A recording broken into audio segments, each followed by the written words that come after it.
순백의 베일 아래 한세연의 세상은 소리 없이 떨리고 있었다. 눈앞에 펼쳐진 화려한 결혼식장은 마치 현실이 아닌 꿈의 한 장면처럼 비현실적이었다. 수천 송이의 흰 장미와 백합이 뿜어내는 강렬한 향기가 폐부 깊숙이 스며들어 현기증을 일으킬 지경이었다. 크리스털 샹들리에서 쏟아지는 빛은 모든 것을 눈부시게 반사했고, 하객들의 소리 없는 축복과 기대감 어린 시선들이 그녀의 등 뒤에 무겁게 내려앉았다. 모든 것이 완벽했다. 너무나도 완벽해서 오히려 숨이 막혔다. 이 완벽함은 그녀의 것이 아니었다. 그것은 지난 3년간의 지옥을 덮기 위해 정교하게 짜인 거대한 위장이었다. 대기실에 대형 거울 앞에 선 그녀는 자신의 모습을 물끄러미 바라보았다. 최고급 실크로 만들어진 웨딩드레스는 그녀의 가녀린 몸을 부드럽게 감쌌고, 섬세한 레이스 장식은 우아함을 더했다. 유명 메이크업 아티스트의 손길로 탄생한 얼굴은 결점 하나 없이 화사했지만, 그녀 자신은 그 얼굴이 낯설었다. 짙은 화장 아래 감춰진, 지난 3년간의 공포와 절망이 새겨진 진짜 얼굴을 아는 사람은 아무도 없었다. 오직 그녀 자신만이 알 뿐이었다. 거울 속의 신부는 텅 빈 눈동자로 그녀를 마주보고 있었다. 저것은 한세연이 아니었다. 저것은 생존을 위해 만들어진 인형이었다. 문이 부드럽게 열리고 약혼자인 백인호가 안으로 들어왔다. 그는 국내 굴지의 재벌, 백성그룹의 유일한 후계자였다. 값비싼 턱시도를 차려입은 그는 훤칠하고 부드러운 인상을 풍겼지만, 그의 미소에는 늘 어딘가 모를 불안감이 서려 있었다. 그는 세연의 곁으로 다가와 감탄 어린 목소리로 말했다. 세연 씨, 오늘 정말 눈이 부시게 아름다워. 세상에서 가장 아름다운 신부야. 그의 목소리는 다정했지만 세연의 귓게는 그저 공허한 메아리처럼 맴돌았다. 그녀는 입꼬리를 살짝 끌어올려 연습한 미소를 지어 보였다. 고마워요. 인호 씨, 당신도 정말 멋져요. 이 결혼은 사랑이 아니었다. 그것은 거래이자 방패였다. 3년 전 유망한 신진 화가였던 그녀는 세상에서 흔적도 없이 사라졌다. 어둡고 차가운 공간에 갇혀 그녀는 인간으로서의 존엄성을 짓밟히고 오직 그림을 그리는 도구로 전락했다. 누가, 왜 그랬는지 알 수 없었다. 탈출은 기적과도 같았다. 세상 밖으로 나온 그녀에게 남은 것은 깊은 트라우마와 세상에 대한 불신뿐이었다. 그때 백인호가 나타났다. 그는 그녀에게 안전한 울타리를 약속했고, 그의 아버지인 백만식 회장은 그녀의 과거를 모두 덮어주고 새로운 삶을 시작하게 해주겠다고 했다. 백성그룹의 며느리라는 타이틀은 그 어떤 위협으로부터도 그녀를 지켜줄 강력한 방패가 될 것이었다. 그녀는 그 제안을 받아들였다. 감정 없는 삶이라도 좋았다. 다시는 그 지옥으로 돌아갈 수만 있다면. 결혼 행진곡이 장엄하게 울려 퍼지기 시작했다. 세연은 백만식 회장의 팔짱을 꼈다. 인자한 미소를 띤 그는 하객들에게 손을 흔들며 만족감을 드러냈다. 하지만 그의 팔을 잡은 세연의 손끝에서는 식은땀이 배어나왔다. 저 미소 뒤에 감춰진 서늘한 눈빛을 그녀는 알고 있었다.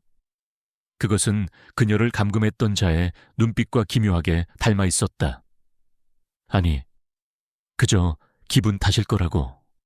과거의 망령이 자신을 괴롭히는 것뿐이라고 애써 스스로를 다독였다. 버진 로드를 걷는 한 걸음 한 걸음이 마치 칼날 위를 걷는 것처럼 고통스러웠다. 수많은 하객들의 얼굴이 흐릿한 잔상처럼 스쳐 지나갔다. 그들의 축복, 어린 미소 속에서 그녀는 철저히 혼자였다. 단상 앞에서 기다리고 있는 인호의 얼굴만이 유일한 현실처럼 다가왔다. 그에게 닿으면 이 모든 불안과 공포가 끝날까 그녀는 간절히 바랐다. 주례사가 낭독되고 두 사람은 서로에게 영혼을 맹세하는 순간을 맞았다. 주례의 엄숙한 목소리가 식장 안에 울려 퍼졌다. 신랑 백인호 군은 신부 한세연 양을 아내로 맞아 기쁠 때나 슬플 때나 부유할 때나 가난할 때나 건강할 때나 병들 때나 언제나 사랑하고 존중하며 평생을 함께할 것을 굳게 맹세합니까? 인호는 흔들림 없는 목소리로 대답했다. 네, 맹세합니다. 이제 세연의 차례였다. 모든 시선이 그녀에게로 쏠렸다. 침묵이 흘렀다. 신부 한세연 양은 신랑 백인호 군을 남편으로 맞아 평생을 함께할 것을 굳게 맹세합니까? 그녀의 입술이 미세하게 떨렸다. 맹세합니다라는 단어가 목구멍에 걸려 나오지 않았다. 이것이 정말 옳은 선택일까? 이것이 정말 그녀가 원하는 삶일까? 3년의 공백, 그리고 그 이전의 시간들이 주마등처럼 스쳐 지나갔다. 눈부시게 빛나던 사랑의 기억, 그리고 그 사랑을 잃어버린 순간의 고통이 심장을 핥히었다. 그때였다. 쾅! 결혼식장의 거대한 문이 거칠게 열어젖혀졌다. 모든 하객들의 시선이 일제히 문 쪽으로 향했다. 그곳에는 한 무리의 검은 정장을 입은 남자들과 함께 압도적인 존재감을 뿜어내는 한 남자가 서 있었다. 그는 마치 주변의 모든 빛을 빨아들이는 블랙홀처럼 등장과 동시에 식장 안의 모든 공기를 자신의 것으로 만들었다. 그는 SJ그룹의 총수 강지훈이었다. 3년 전 세연의 세상의 전부였던 남자, 그리고 그녀를 가장 깊은 절망 속으로 밀어넣었던 남자. 지훈의 차가운 눈동자는 수많은 사람들을 꿰뚫고 오직 단 한 사람, 웨딩드레스를 입은 세연에게로 향했다. 그의 얼굴에는 어떤 감정도 떠오르지 않았지만 그 고요함이 오히려 폭풍전야처럼 위태로워 보였다. 하객들은 웅성거리기 시작했고 식장은 순식간에 아수라장이 되었다. 백만식 회장의 얼굴이 분노로 붉게 달아올랐다. 강지훈, 여기가 어디라고 감히 발을 들여. 당장 경비원들은 뭘 하고 있는 거야. 고함 소리와 함께 백성그룹의 경호원들이 달려왔지만 지훈이 데려온 남자들은 한치의 흐트러짐도 없이 그들을 막아섰다. 그들은 단순한 경호원이 아니었다. 잘 훈련된 특수요원처럼. 그들의 움직임에는 군더더기가 없었다. 백인호가 당황한 얼굴로 세연의 앞을 가로막으며 소리쳤다. 강지훈, 지금 무슨 짓이야? 당신이 여길 왜 와? 하지만 지훈의 시선은 여전히 세연에게 고정되어 있었다. 그는 인호를 없는 사람 취급하며 성큼성큼 버진 로드를 걸어 단상으로 향했다. 그의 구둣발 소리가 대리석 바닥에 또렷하게 울려 퍼졌다. 한 걸음, 한 걸음. 그가 다가올수록 세연의 심장은 바닥으로 곤두박질 치는 것 같았다. 잊었다고 생각했던 남자, 죽은 사람처럼 마음속에서 지워버렸다고 믿었던 남자가 가장 끔찍한 방식으로 그녀의 삶에 다시 나타난 것이다. 마침내 지훈이 그녀의 바로 앞에 섰다. 그의 큰 키가 그녀 위로 그림자를 드리웠다. 그는 아무 말 없이 그녀를 내려다보았다. 그 깊이를 알 수 없는 눈동자 속에서 세연은 걷잡을 수 없는 혼란을 느꼈다. 분노, 배신감, 그리고 아주 희미한 그리움이 뒤섞여 그녀를 집어삼킬 것 같았다. 그녀는 떨리는 목소리로 간신히 입을 열었다. 당신이 어떻게 여기에? 지훈은 그녀의 말을 가로막았다. 그는 주변의 소란이나 백인호의 분노, 어린 외침 따위는 안중에도 없다는 듯 오직 세연에게만 집중했다. 그의 목소리는 낮고 차가웠지만 이상하게도 그 어떤 소음보다 선명하게 들렸다. 한세연, 그 결혼은 안 돼. 그 말은 질문이 아니었다. 통보였고 명령이었다. 그는 세연의 가느다란 팔목을 부드럽지만 단호하게 붙잡았다. 차가운 그의 손길이 드레스의 실크를 뚫고 그녀의 피부에 닿는 순간 세연은 온몸에 소름이 돋는 것을 느꼈다. 이 손 놔, 미쳤어. 그녀가 소리치며 그의 손을 뿌리치려 했지만 그의 손은 바위처럼 꿈쩍도 하지 않았다. 백인호가 지훈의 어깨를 잡으려 했지만 지훈의 경호원에게 가로막혀 나가 떨어졌다. 식장은 비명과 고함으로 가득 찼다. 지훈은 아랑곳하지 않고 세연을 자신의 쪽으로 끌어당겼다. 그의 힘에 그녀의 몸이 속수무책으로 끌려갔다. 나와 함께 가야겠어. 그의 단호한 목소리가 그녀의 귓가에 박혔다. 실어 놓으란 말이야. 이게 무슨 짓이야. 세연은 발버둥 쳤다. 하객들의 경악한 시선, 터져나오는 카메라 플래시, 인호의 절규, 백만식 회장의 저주 섞인 고함이 한데 뒤엉켜 그녀의 머릿속을 헤집었다. 하지만 그 모든 것을 비웃기라도 하듯 지훈은 그녀를 거의 안다시피 하여 단상 아래로 끌고 내려왔다. 그의 남자들이 완벽하게 길을 터놓았고 그들은 거침없이 식장 문을 향해 나아갔다. 세상의 모든 것이 느리게 재생되는 것 같았다.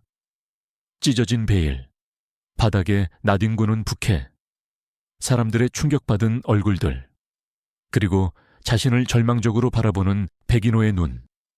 미안함보다는 차라리 이 상황이 어서 끝나기만을 바라는 마음이 더 컸다. 어쩌면 이 결혼 자체가 처음부터 잘못된 것이었을지도 모른다. 식장 밖으로 끌려 나온 그녀의 눈에 들어온 것은 길게 늘어선 검은색 세단들이었다. 한 치의 오차도 없이 마치 군사작전을 방불케 하는 광경이었다. 지훈은 그녀를 가장 앞쪽의 차로 데려가 뒷문을 열었다. 세연은 차에 타지 않으려고 문틀을 잡고 버텼다.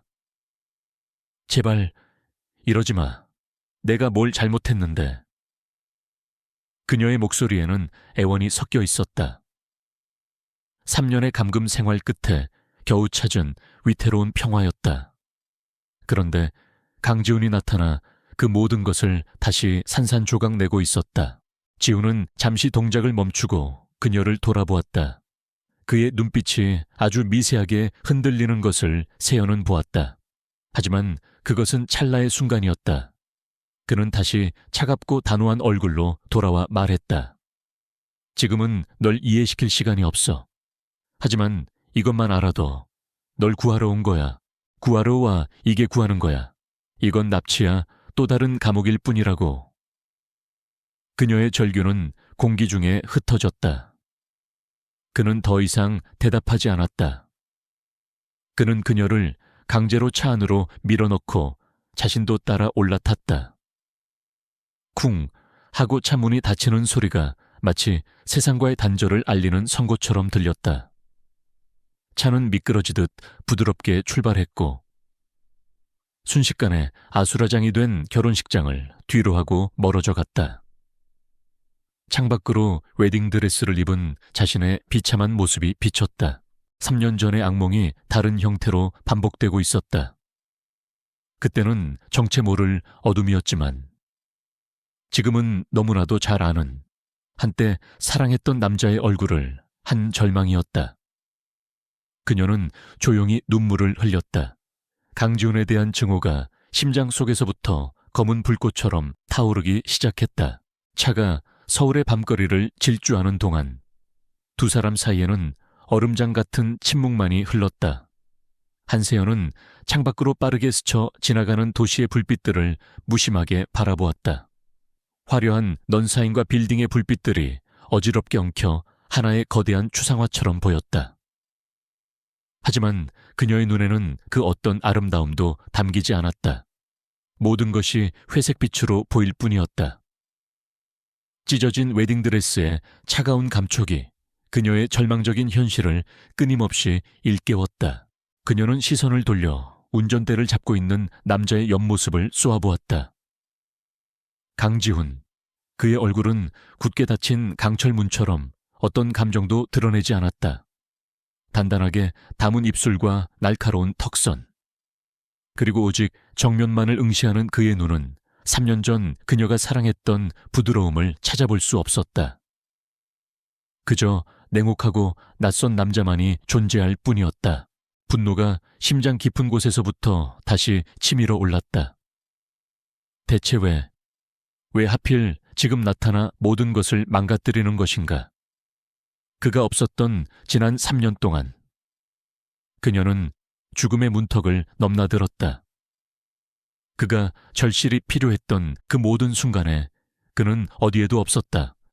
그런데 이제 와서 겨우 위태로운 평화라도 손에 쥐려 하는 순간에 나타나 구원자인 척하는 저 위선을 도저히 용납할 수 없었다. 그녀는 주먹을 꽉 쥐었다.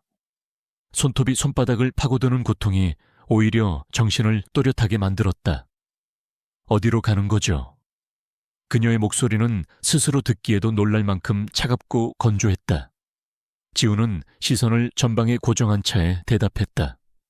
안전한 곳, 당신 옆이 세상에서 가장 위험한 곳이라는 생각은 안 해봤나요? 비웃음이 섞인 그녀의 말에 지훈의 미간이 순간 미세하게 좁혀졌지만 그는 아무런 대꾸도 하지 않았다. 그의 무시는 그녀의 분노에 더욱 불을 지폈다. 그녀는 더 이상 그와 한마디도 섞지 않기로 결심했다. 대신 머릿속으로 수만 가지 탈출 계획을 세우기 시작했다.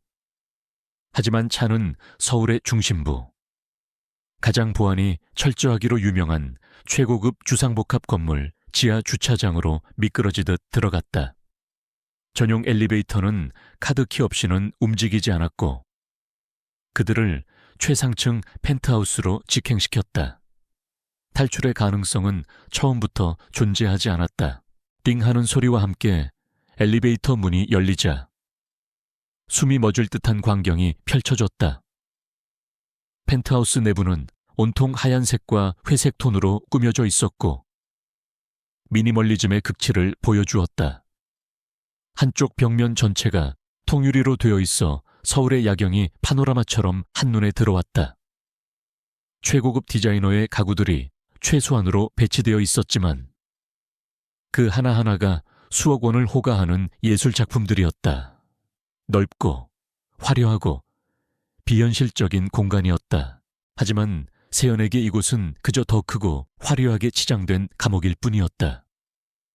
지난 3년간 그녀를 가두었던 어둡고 축축한 지하실과 본질적으로 다를 바 없었다. 지훈이 말없이 안으로 들어서자 세연은 그 자리에 못 박힌 듯 서 있었다. 그녀는 이 황금빛 세장에 발을 들여놓고 싶지 않았다. 지훈이 그녀를 돌아보며 말했다. 들어와. 그의 목소리에는 설득이나 부탁이 아닌 거스를 수 없는 명령의 무게가 실려 있었다. 결국 그녀는 청은망은 무거운 발걸음을 옮겼다.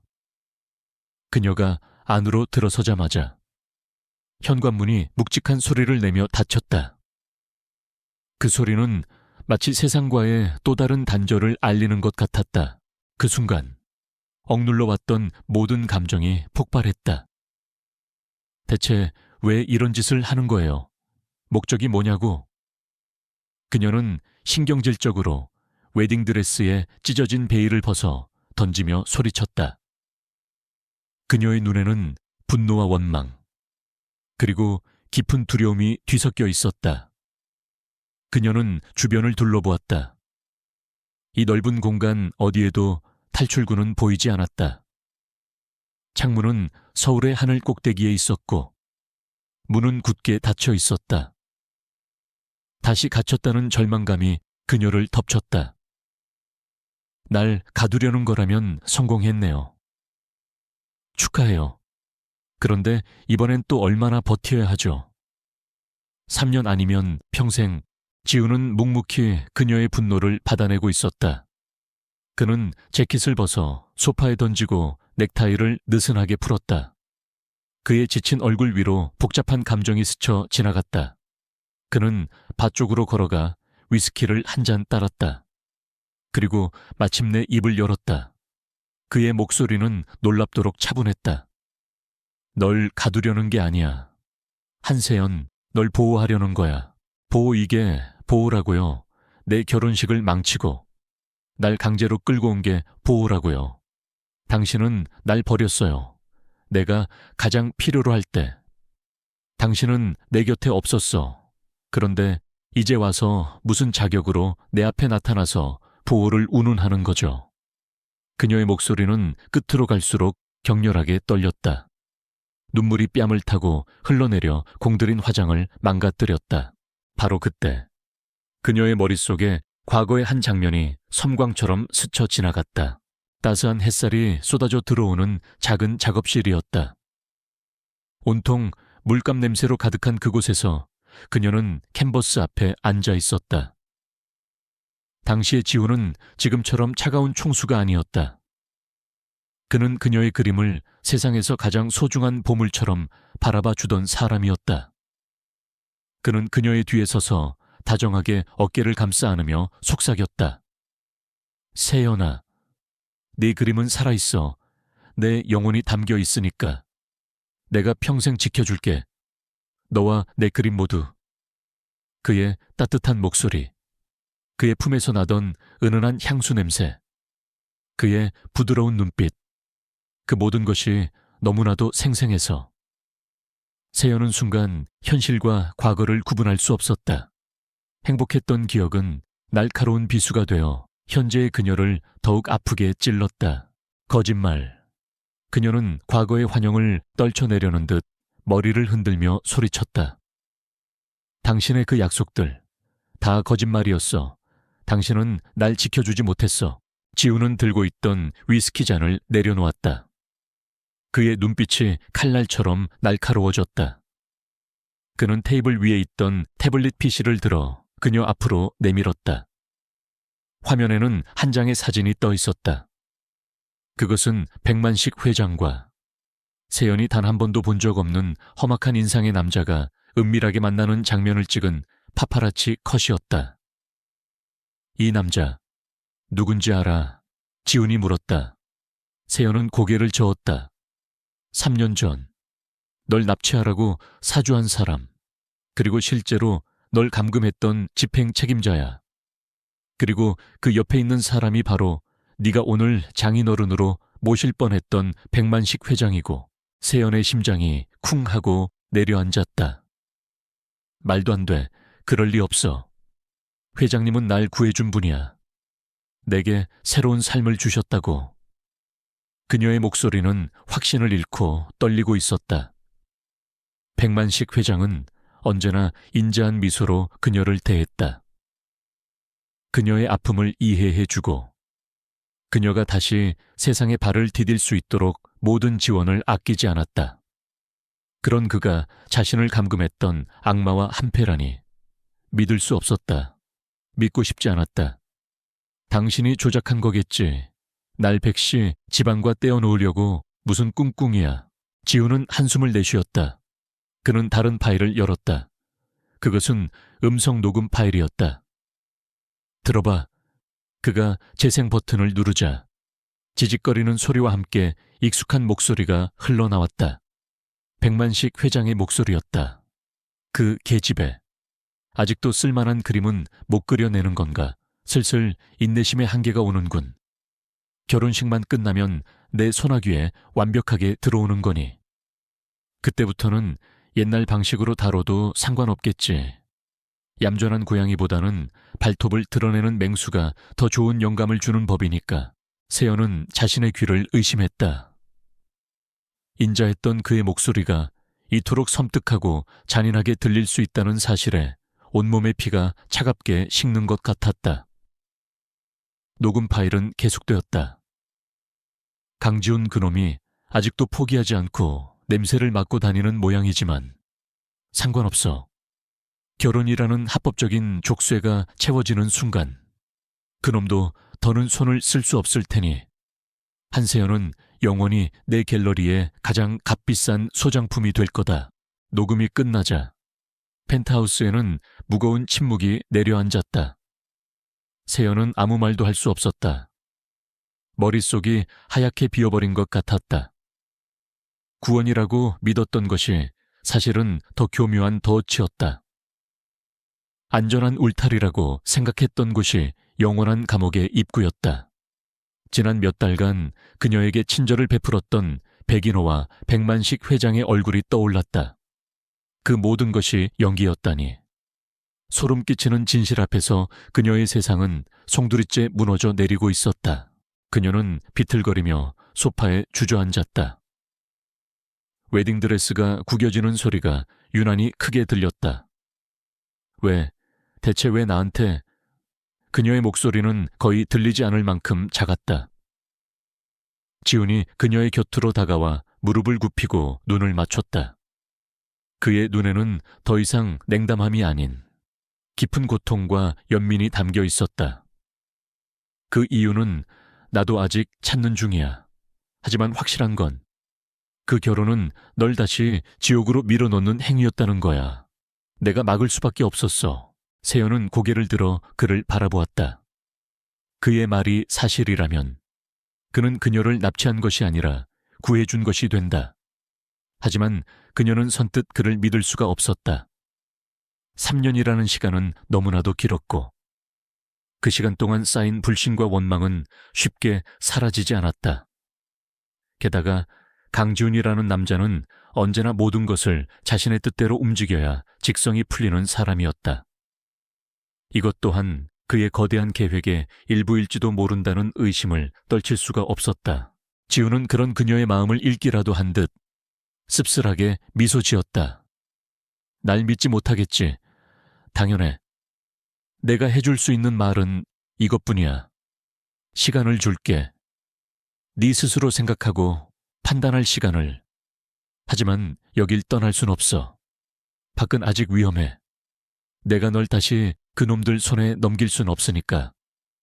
그는 자리에서 일어나 방으로 향했다. 편한 옷은 저쪽 방에 준비해뒀어. 필요한 게 있으면 뭐든 말하고. 여긴 감옥이 아니야. 네가 안전해질 때까지 머무를 요새다. 문이 닫히고 세연은 다시 광활한 거실에 홀로 남았다. 창밖으로 펼쳐진 서울의 야경은 여전히 눈부시게 아름다웠지만 이제는 그 모습이 거대한 괴물의 눈동자처럼 느껴졌다. 그녀는 무너져 내린 자신의 삶의 파편들 속에서 어디로 가야 할지, 누구를 믿어야 할지 알 수 없었다. 한때는 사랑했던 남자이자 이제는 새로운 감시자가 된 강지훈. 그리고 자애로운 구원자의 가면을 쓴 악마 백만식. 그녀는 거대한 음모의 한가운데에 던져져 있었다. 이곳이 요새든 감옥이든 그녀에게는 또 다른 싸움의 시작을 의미할 뿐이었다. 다음 날 아침, 한세연은 낯선 침실에서 눈을 떴다. 부드러운 최고급 이불의 감촉과 희미하게 들어오는 아침 햇살이 어젯밤의 혼돈과는 대조적으로 너무나도 평화로웠다. 잠시 동안 그녀는 자신이 어디에 있는지 잊었다. 어쩌면 모든 것이 끔찍한 악몽이었을지도 모른다고. 눈을 뜨면 자신의 작은 작업실 천장이 보일 것이라고 생각했다. 하지만 눈에 들어온 것은 미니멀한 디자인의 가구들과 거대한 통창 너머로 보이는 서울의 스카이라인이었다. 현실이었다. 그녀는 강지훈의 펜트하우스에 갇혀 있었다. 천천히 몸을 일으키자 의자 위에 어지럽게 던져진 웨딩드레스가 보였다. 순백의 드레스는 이제 그녀의 부서진 삶을 상징하는 흉물처럼 보였다. 그녀는 시선을 돌렸다. 옆 협탁에는 깨끗한 옷과 함께 간단한 메모가 놓여 있었다. 욕실은 저쪽이야. 아침 식사는 준비되면 알려주지. 강지훈의 필체였다. 힘있고 간결한. 그 사람을 꼭 닮은 글씨체였다. 3년이라는 시간이 흘렀지만 조금도 변하지 않았다. 그녀는 무거운 몸을 이끌고 욕실로 향했다. 거울에 비친 자신의 모습은 낯설었다. 화장은 모두 번져 있었고 눈은 퉁퉁 부어 있었다. 그녀는 샤워기에서 쏟아지는 뜨거운 물줄기 아래 한참을 서 있었다. 어젯밤 강지훈이 던진 충격적인 진실의 조각들을 씻어내고 싶었지만 그것들은 오히려 더 선명하게 머릿속을 맴돌았다. 백만식 회장의 소름 끼치는 목소리, 그리고 자신을 소장품이라 칭하던 그 단어, 구원자의 가면 뒤에 숨겨진 악마의 얼굴. 만약 그것이 사실이라면 그녀는 지난 몇 달간 자신의 원수와 함께 웃고 식사하며 미래를 약속했던 것이다. 그 생각만으로도 구역질이 치밀었다. 한편 펜트하우스의 다른 쪽 끝에 위치한 서재에서 강지훈은 밤을 사운 채였다. 그의 서재는 마치 최첨단 기술로 무장한 전쟁지휘 본부와도 같았다. 여러 개의 대형 스크린에는 백성그룹의 주가 동향, 복잡한 자금 흐름도, 그리고 관련 인물들의 프로필이 쉴 새 없이 떠 있었다. 그는 믿을 수 있는 부하인 김 비서와 화상 통화를 하고 있었다. 화면 속 김 비서가 긴장된 얼굴로 보고했다. 회장님, 지시하신 대로 백만식 회장의 지난 5년간의 모든 금융거래와 통화 기록을 추적하고 있습니다. 하지만 예상대로 쉽지 않습니다. 여러 개의 차명 계좌와 대포폰을 사용하고 있고 자금 세탁의 흔적도 보입니다. 거대한 범죄 네트워크의 정점에 있는 것이 확실합니다. 지훈은 굳은 얼굴로 화면을 응시하며 말했다. 예상했던 바야. 금융 쪽은 계속 파고들어. 정치권과의 유착관계도 조사해. 분명 약점이 있을 거야. 세상에 완벽한 범죄는 없어. 알겠습니다. 그리고 한세연 씨가 실종되었던 3년 전의 기록을 다시 검토해 봤습니다. 당시 백만식 회장의 공식적인 알리바이는 제주도 자선 경매 참석이었습니다. 언론에도 보도되었고요. 하지만 이상한 점을 발견했습니다. 지훈의 눈빛이 날카로워졌다. 말해봐. 그의 개인 제트기 비행 기록이 공식 일정과 다릅니다. 그날 밤 제주도가 아닌 김포에서 이륙하여 강원도에 위치한 폐쇄된 개인 활주로에 착륙한 기록이 있습니다. 착륙 지점은 과거 백성그룹이 리조트 개발을 추진하다 중단한 부지 인근입니다. 지훈의 입가에 차가운 미소가 번졌다. 빙고, 그 부지 주변을 샅샅이 뒤져. 위성사진, 주변 CCTV, 뭐든 찾아내. 한세연을 가뒀던 장소가 분명 그 근처일 거야. 꼬리가 길면 밟히는 법이지. 통화를 마친 지훈은 의자에 깊숙이 몸을 기댔다. 피곤함이 몰려왔지만 그는 멈출 수 없었다. 이것은 단순히 세연을 구하는 것 이상의 문제였다. 백만식은 오래전부터 그의 아버지와 라이벌 관계에 있었고 수단과 방법을 가리지 않는 악랄함으로 업계의 암적인 존재였다. 이번 기회에 그의 모든 것을 뿌리 뽑아야 했다. 그리고 3년 전 세연을 잃어버렸던 자신의 과오를 바로잡아야 했다. 그날 이후 세연은 펜트하우스 안에서 침묵의 시간을 보냈다. 그녀는 지훈과 마주치는 것을 극도로 피했다.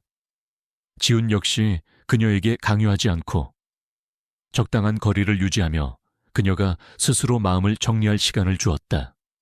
식사는 언제나 조용히 문 앞에 놓여 있었고 거실 테이블에는 그녀가 좋아하던 미술 잡지와 책들이 매일같이 새로 준비되었다. 하지만 세연의 마음은 굳게 닫혀 있었다. 밤이 되면 어김없이 악몽이 찾아왔다. 꿈속에서 그녀는 언제나 어둡고 축축한 지하실에 있었다. 사방은 온통 콘크리트 벽이었고 작은 정우 하나가 희미하게 공간을 밝혔다. 그녀의 앞에는 이젤과 캔버스가 놓여 있었다. 보이지 않는 누군가가 그녀에게 그림을 그리라고 명령했다. 그리지 않으면 끔찍한 고통이 뒤따를 것이라는 무언의 압박이 그녀의 온몸을 짓눌렀다. 그녀는 미친 듯이 붓을 움직였다. 손이 부서져라 그림을 그렸다. 그러다 문득 고개를 들면 어둠 속에서 한 남자가 그녀를 지켜보고 있었다.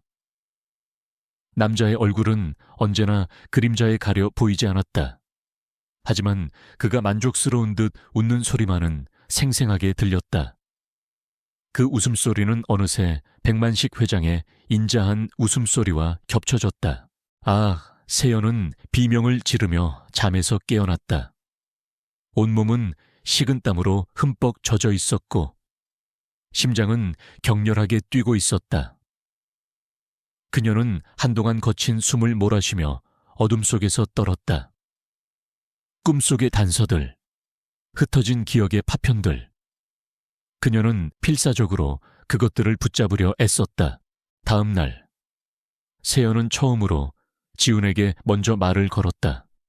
아침 식사를 가져다 주러 온 그를 붙잡고 그녀는 물었다. 백인호 씨는 지금 어떻게 지내죠?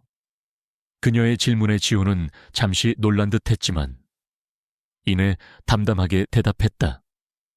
언론에는 네가 갑작스러운 건강 악화로 결혼식을 미뤘고 요양 중이라고 알려졌어. 백인호는 아마 지금쯤 자기 아버지의 통제 아래 있겠지. 그의 말을 듣는 순간 세연의 머릿속에 과거의 한 장면이 스쳐 지나갔다. 백만식 회장과 함께 저녁 식사를 하던 날이었다. 인호가 회사의 새로운 프로젝트에 대해 조심스럽게 자신의 의견을 내비치자 백 회장은 인자하게 웃으며 말했다. 인호야, 아직 넌 배울 게 많다. 아비가 하라는 대로만 하면 모든 게 순탄할 게다. 그 말에 인호는 아무런 반박도 하지 못하고 고개를 숙였다. 30이 넘은 남자가 아버지의 말 한마디에 어린아이처럼 겁을 먹는 모습이 그때는 그저 예의 바른 것이라 생각했다. 하지만 지금 돌이켜보면 그것은 예의가 아니라 공포에 가까운 복종이었다. 그녀는 또 다른 기억을 떠올렸다. 그녀가 백 회장에게 과거의 감금 생활에 대해 털어놓았을 때 그는 안타까운 표정으로 그녀를 위로했다. 하지만 그녀의 그림들을 볼 때 그의 눈빛은 기묘하게 번뜩였다. 그것은 예술을 감상하는 눈빛이 아니라 소유욕과 탐욕으로 가득 찬 수집가의 눈빛이었다. 작은 의심의 조각들이 하나둘씩 맞춰지기 시작했다. 그녀는 여전히 혼란스러웠지만 강지훈이 제시한 끔찍한 진실의 윤곽이 조금씩 선명해지고 있었다. 그날 오후 지훈은 서재에서 나와 거실 소파에 앉아있는 세연에게 다가갔다. 그는 그녀에게 또 다른 태블릿 PC를 건넸다. 이게 뭐죠? 네가 실종된 날 3년 전 5월 14일 백만식 회장은 공식적으로 제주도 자선 경매에 참석했다고 알려졌지. 세연은 고개를 끄덕였다. 그녀도 그렇게 들었다. 하지만 이건 그의 개인 제트기 비행 기록이야.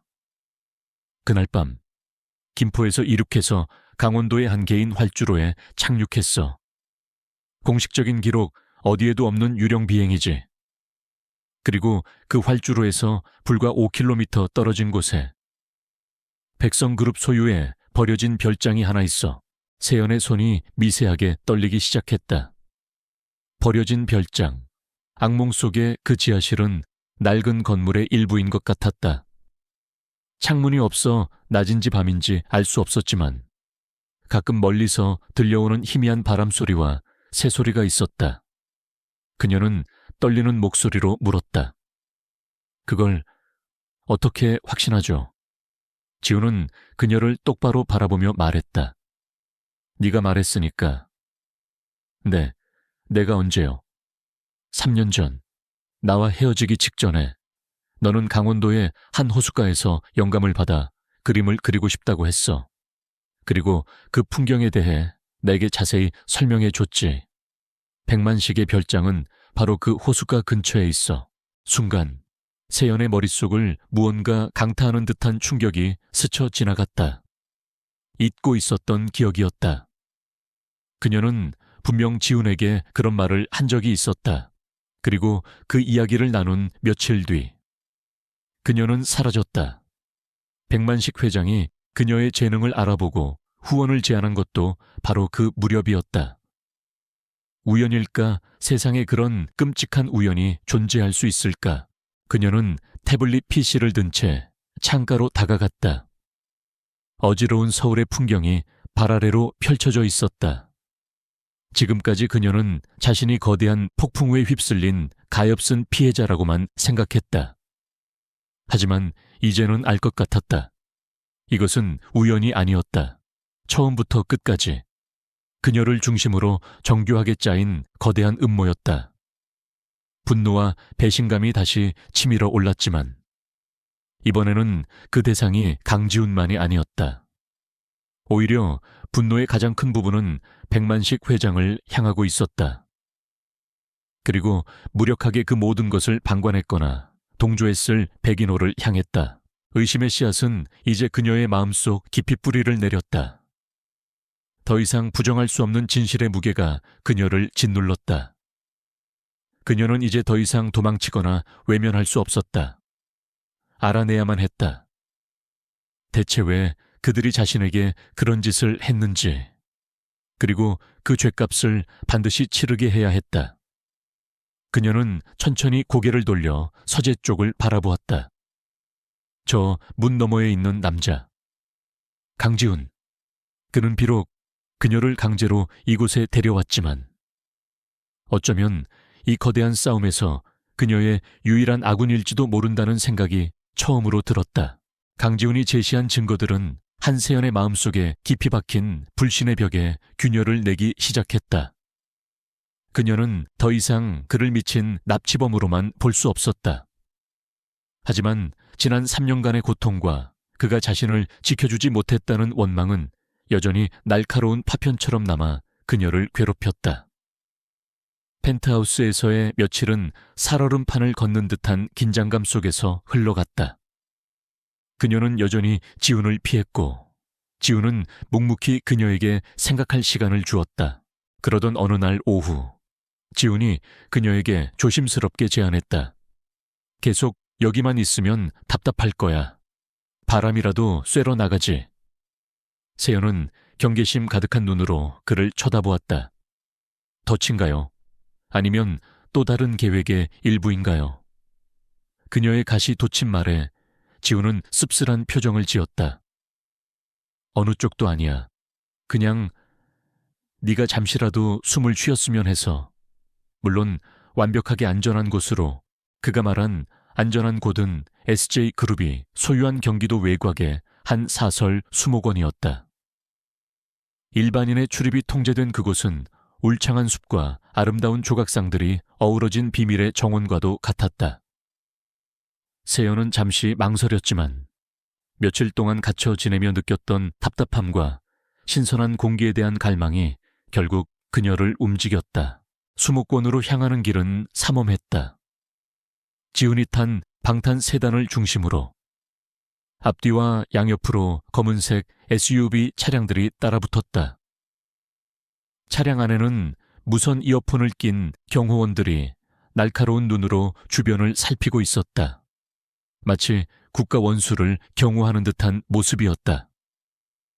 세연은 이 모든 것이 과장된 쇼라고 생각하면서도 한편으로는 자신도 모르게 안도감을 느꼈다. 한편 백성그룹의 회장실에서 백만식은 불쾌한 심기로 시가 연기를 내뿜고 있었다. 며느리가 될 한세연을 눈앞에서 강지훈에게 빼앗긴 것은 그의 완벽한 계획에 큰 흠집을 낸 사건이었다. 더 큰 문제는 강지훈이 한세연을 어디에 숨겼는지 도무지 흔적을 찾을 수 없다는 것이었다.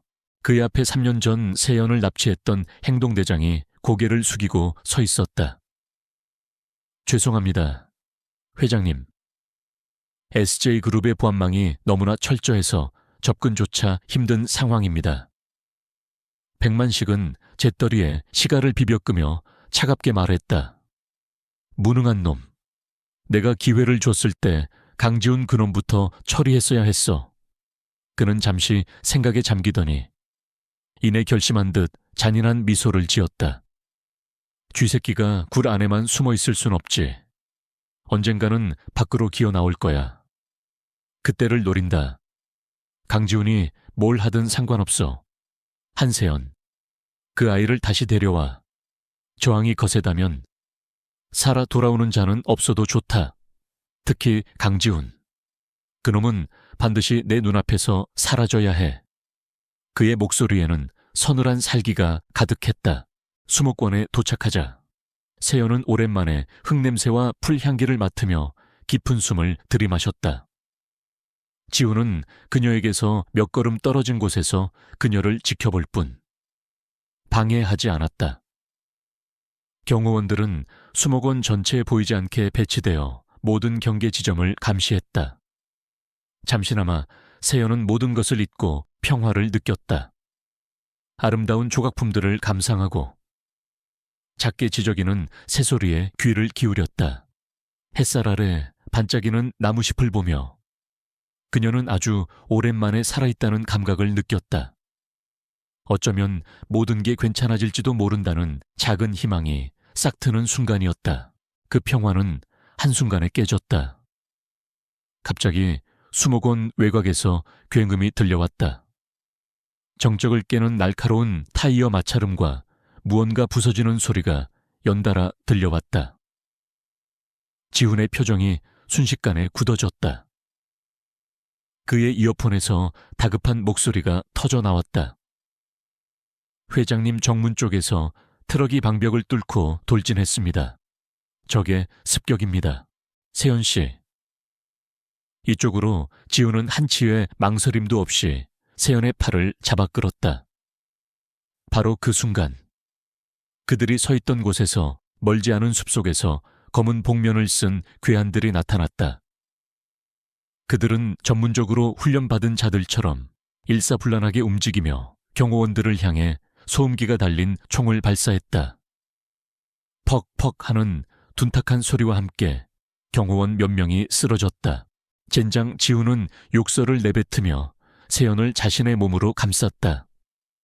그는 그녀를 끌고 가장 가까이에 있던 거대한 대리석 조각상 뒤로 몸을 숨겼다. 세연은 너무 놀라 비명조차 지를 수 없었다. 심장이 미친 듯이 뛰었고 눈앞에서 벌어지는 총격전에 다리가 풀려 주저앉을 것만 같았다. 3년 전에 납치당하던 순간의 공포가 생생하게 되살아났다. 지우는 허리춤에서 권총을 뽑아 들었다. 그의 움직임은 재벌 총수라고는 믿을 수 없을 만큼 빠르고 정확했다. 그는 조각상 뒤에서 괴한들을 향해 정확하게 응사하며 소리쳤다. 김비서 B팀, C팀은 전부 세연 씨에게부터 어떻게든 차량까지 길을 확보해 총격전이 벌어지는 동안 또 다른 방향에서 대형벤 한 대가 미친 속도로 그들을 향해 돌진해왔다. 그들의 목표는 명확했다. 혼란을 일으킨 틈을 타 세연을 다시 납치하려는 것이었다.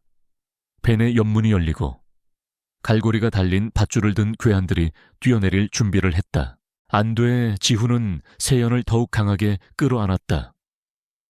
그는 더 이상 이곳에 머무는 것이 위험하다고 판단했다. 그는 세연의 허리를 감싸 안고 조각상 반대편으로 몸을 굴렸다. 총알이 그들이 있던 자리를 스치며 대리석 파편을 튀겼다. 뒤이어 지훈의 외침과 함께 두 사람은 주차된 방탄 세단을 향해 필사적으로 달렸다. 지훈은 세연의 앞을 막아서며 달려오는 내내 그녀를 자신의 몸으로 보호했다. 그의 등 뒤로 총알이 빗발치는 소리가 들렸다. 마침내 채 거의 다다랐을 때였다.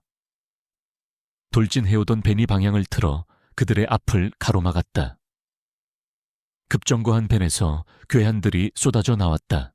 그 순간 지훈의 경호 차량 중 한 대가 벤의 옆면을 그대로 들이받았다. 쾅 하는 굉음과 함께 벤이 옆으로 밀려나며 길이 열렸다. 지훈은 그 틈을 놓치지 않고 세연을 차 안으로 밀어 넣었다. 그가 채 올라타려는 순간 한 괴한이 쏜 총알이 그의 팔을 스치고 지나갔다. 여기, 지훈은 짧은 신음을 흘렸지만 아랑곳하지 않고 차에 올라타 문을 닫았다. 출발해 그의 명령과 함께 차는 미친 듯이 수목원을 빠져나갔다. 뒤따라오는 추격과 총격전을 뒤로 한 채 그들은 지옥 같은 현장에서 벗어났다. 펜트하우스로 돌아오는 내내 차 안에는 침묵이 흘렀다. 세연은 자신의 옆에 앉은 지훈을 멍하니 바라보았다. 그의 하얀 셔츠 소매가 붉게 물들고 있었다. 그가 자신을 구하기 위해 총에 맞았다는 사실이 믿기지 않았다. 그녀를 자신의 몸으로 감싸고 그녀를 지키기 위해 망설임 없이 총을 들었던 그의 모습이 뇌리에서 떠나지 않았다. 펜트하우스에 도착하자마자 대기하고 있던 의사가 신속하게 지훈의 상처를 치료했다. 다행히 총알이 깊게 박히지 않고 스쳐 지나간 상처였다. 의사가 돌아간 후 거실에는 다시 두 사람만이 남았다. 지훈은 팔에 붕대를 감은 채 아무 말 없이 위스키를 마시고 있었다. 세연은 떨리는 손으로 구급 상자를 들고 그에게 다가갔다. 그녀는 서툰 솜씨로 그의 붕대를 다시 고쳐 매주었다. 그녀의 손길이 스칠 때마다 지훈의 어깨가 미세하게 굳어졌다. 두 사람 사이에는 말로 표현할 수 없는 기류가 흘렀다. 마침내 붕대를 다 맨 세연은 고개를 들어 그의 눈을 똑바로 쳐다보았다. 처음으로 그녀의 눈에서 그에 대한 원망과 불신이 사라져 있었다. 그 자리에는 혼란과 두려움, 그리고 아주 희미한 미안함이 담겨 있었다. 당신 말이 맞았어요. 그녀의 목소리가 작게 떨렸다. 그들은 날 해치려고 했어요. 어쩌면 죽이려고 했을지도 몰라요. 만약 오늘 지훈이 없었다면, 만약 그녀가 여전히 백씨 집안의 보호 아래 있다고 믿고 있었다면, 지금쯤 그녀는 다시 그 지옥으로 끌려갔거나 차가운 시신이 되어 있을 터였다. 끔찍한 진실이 온몸으로 느껴졌다. 지훈은 잔을 내려놓고 그녀를 진지하게 바라보았다. 이제 알겠어. 이건 장난이 아니야. 세연아. 백만식은 자기가 원하는 걸 얻기 위해서라면 무슨 짓이든 할 사람이야. 그녀는 천천히 고개를 끄덕였다. 그녀의 눈에 새로운 결의가 떠올랐다. 더 이상 도망치거나 숨지 않을 것이다. 그녀는 더 이상 무력한 피해자로만 머물지 않을 것이다. 이제 어떻게 해야 하죠? 그녀는 흔들림 없는 목소리로 물었다. 그들을 무너뜨리기 위해서. 내가 뭘 해야 하죠? 그녀의 질문은 하나의 선언과도 같았다. 보호받는 대상에서 함께 싸우는 동맹으로 위태롭고 불안정한, 그러나 분명한 연대가 두 사람 사이에 형성되는 순간이었다. 수목원에서의 습격 사건 이후 펜트하우스의 공기는 미묘하게 변했다. 한세연과 강지훈 사이를 가로막고 있던 얼음벽에 선명한 균열이 생겼다. 세연은 더 이상 지훈을 적대시하지 않았지만 그녀의 마음은 여전히 풀리지 않는 매듭처럼 복잡했다. 목숨의 위협을 받은 충격과 과거의 트라우마가 뒤섞여 밤마다 악몽에 시달렸고, 낮에는 멍하니 창밖을 바라보는 시간이 길어졌다. 그녀의 영혼은 여전히 길을 잃고 헤매고 있었다. 지훈은 그런 그녀의 모습을 묵묵히 지켜보았다. 그는 그녀에게 필요한 것이 단순히 물리적인 안전만이 아님을 알고 있었다. 그녀가 다시 일어서기 위해서는 잃어버린 자신을 되찾아야 했다. 그리고 한세연이라는 사람의 정체성은 언제나 그림과 함께였다. 그는 결심했다. 어느 날 아침, 지훈은 서재에서 나와 세연에게 다가갔다. 잠깐 나 좀 따라와. 세연은 의아한 표정으로 그를 따라 나섰다. 그는 펜트하우스의 복도 끝, 한 번도 열린 적이 없었던 문 앞에 섰다. 그가 디지털 잠금 장치를 해제하고 문을 열자 세연은 순간 숨을 멈췄다. 문 안쪽에는 눈부신 공간이 펼쳐져 있었다. 천장이 높아 시원한 느낌을 주는 그 방은 한쪽 벽면 전체가 하늘을 향한 거대한 창으로 되어 있어 자연광이 쏟아져 들어오고 있었다. 방 안에는 최고급 이젤과 다양한 크기의 캔버스들, 그리고 세상의 모든 색을 담은 듯한 물감과 수십 종류의 붓들이 질서정연하게 정리되어 있었다. 은은하게 퍼지는 테레빈유와 캔버스 천의 냄새. 그곳은 모든 화가들이 꿈꿀 만한 완벽한 작업실이었다. 세연은 넋을 잃고 그곳에 서 있었다. 3년 만이었다. 아니, 3년보다 훨씬 더 오랜 시간이 흐른 것 같았다. 제대로 된 작업실의 공기를 마셔본 것이. 그녀는 자석에 이끌리듯 안으로 들어섰다. 손끝으로 새 캔버스의 거친 표면을 쓸어보았다. 익숙한 물감의 냄새를 깊이 들이마셨다. 그러자 그리움과 함께 잊고 있던 공포가 파도처럼 밀려왔다. 지하실의 어둠 속에서 보이지 않는 감시 아래 억지로 그림을 그려야 했던 순간들. 그림이 더 이상 구원이 아니라 족쇄가 되었던 끔찍한 기억들이었다. 그녀의 손이 가늘게 떨리기 시작했다. 붓을 잡을 수 있을까? 다시 그림을 그릴 수 있을까? 재능을 모두 잃어버린 것은 아닐까? 두려움이 그녀를 짓눌렀다. 그런 그녀의 마음을 읽기라도 한 듯 지훈이 나지막이 말했다. 이건 널 위한 공간이야. 그는 잠시 말을 멈췄다가 그녀의 눈을 똑바로 바라보며 덧붙였다. 그리고 네 무기가 될 수도 있지. 그는 더 이상 아무 말 없이 조용히 문을 닫고 나가주었다. 혼자 남은 세연은 한참 동안 작업실 중앙에 서 있었다. 공간을 가득 채운 침묵 속에서 그녀는 자신의 심장 소리를 들었다. 두려움과 설렘이 격렬하게 충돌하고 있었다. 마침내 그녀는 가장 작은 캔버스 앞에 섰다. 그리고 떨리는 손으로 연필을 집어들었다. 첫 번째 선을 긋는 데까지는 아주 오랜 시간이 걸렸다. 그 후 며칠 동안 세연은 작업실에서 거의 나오지 않았다. 처음에는 모든 것이 서툴렀다. 생각처럼 손이 움직여주지 않았고 머릿속의 이미지는 캔버스 위에서 길을 잃었다. 그녀는 몇 번이고 그림을 망치고 캔버스를 내던지며 좌절했다. 하지만 그녀는 포기하지 않았다. 그림을 그리는 행위는 고통스러웠지만 동시에 유일한 탈출구이기도 했다. 시간이 흐르면서 그녀의 손은 점차 과거의 감각을 되찾기 시작했다. 붓을 쥔 손놀림이 유연해지고 색을 섞는 감각이 되살아났다.